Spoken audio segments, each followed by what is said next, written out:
हरिओम. आज गुरुवार 24 जुलै 2025. सद्गुरू ब्रह्मचैतन्य गोंदवलेकर महाराज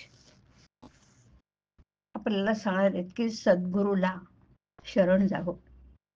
प्रत्येक जण पोटाला खायला मिळावं म्हणून खटपट करीत असतो, परंतु आपल्या इच्छेप्रमाणे आपल्याला मिळतं का? नाही.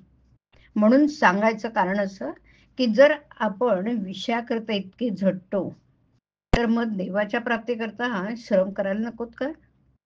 संत सांगतात तो मार्ग चोखाळून पाहावा. एकदा ठाम विचार करून आपण ज्याला गुरु कल्पिला तो सांगेल तेच साधन मानावं.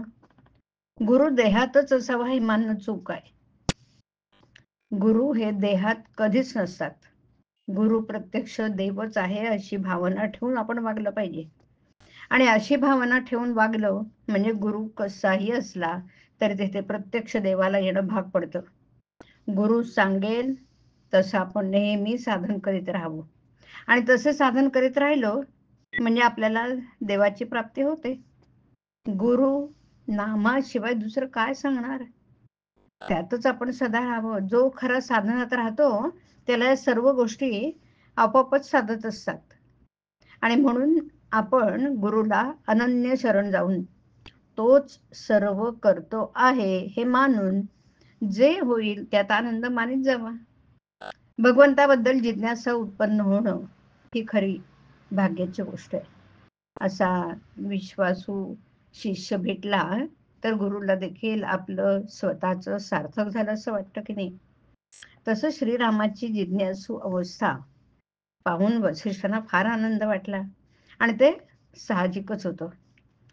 संतांनी एकच देव, एकच साधन आणि एकच एक गुरु मानला, त्याप्रमाणे आपण एका नामात राहण्याचा प्रयत्न करावा. मुलगा हसत खेळत असताना बाप त्याला घेतो पण रडू लागला की खाली ठेवतो.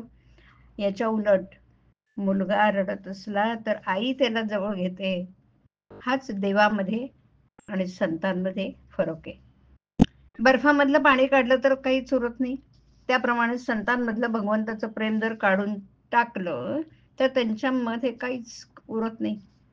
साधन करण्याचे कष्ट न होता वस्तू साध्य करून घेण्याचा मार्ग म्हणजे सत्संगती. आपल्या मनावर संगतीचा फार परिणाम होतो. नुसता हेतू काम करीत नसून संगत काम करत असते. संगत दोन प्रकारची, एक घातक आणि उत्तम. विषयी माणसाची संगत ही घातक आहे आणि सत्संगत ही उत्तम आहे. सत्संगतीमध्ये असताना आपल्या ठिकाणी दोष आहे असं ज्याला कळेल तो लवकरच सुधारेल. आपण ज्या सत्पुरुषाकडे जातो, त्याने सांगितलेले मनापासून आचरणामध्ये आणण्याचा प्रयत्न केला तरच त्यांच्याशी खरी संगत केली असं म्हणावं. संतांची प्रचिती पाहणं म्हणजे आपले प्रपंचातले काम मनासारखे होणं हे नव्हे. ज्या घटकेला आपलं चित्त शुद्ध होतं त्या घटकेला संतांची खरी प्रचिती आली असं समजावं. संतांना ओळखण्यासाठी अनुसंधानाशिवाय दुसरं साधन नाही. हरिओम. हरिओम तत्सत. हरिओम.